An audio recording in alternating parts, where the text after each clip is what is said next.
نہ ہو کر کے یہ چاہتا ہوں کہ آپ حضرات کو ایک ایسی شخصیت کے خدمت میں لے کر چلوں کہ جن کے دیدار کے لیے ہزاروں نگاہیں انتظار میں رہتی ہیں، اور کتنے ہی کان جن کے سننے کے لیے ترستے ہیں، اور کتنی ہی راہیں جن کے استقبال میں پھول بچھاتی ہیں۔ بہت بہترین نامور عالم دین ہیں، فکر مند مبلغ اور دلوں کو رلا دینے والے واعظ ہیں۔ اس سے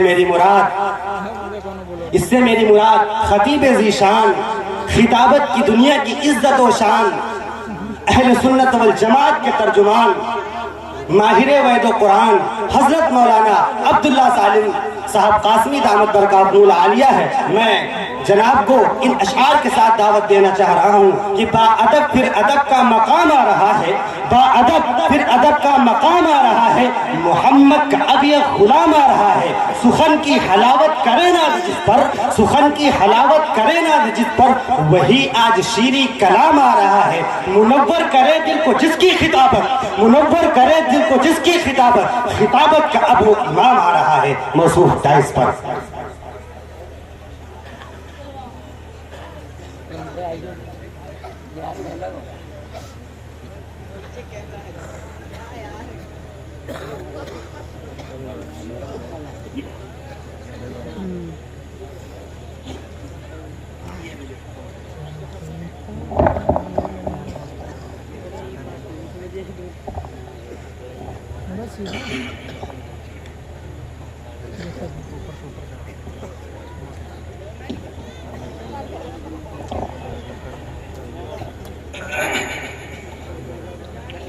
السلام علیکم ورحمۃ اللہ وبرکاتہ۔ ان الحمد للہ نحمده ونستعینه ونستغفره ونؤمن به ونتوکل علیہ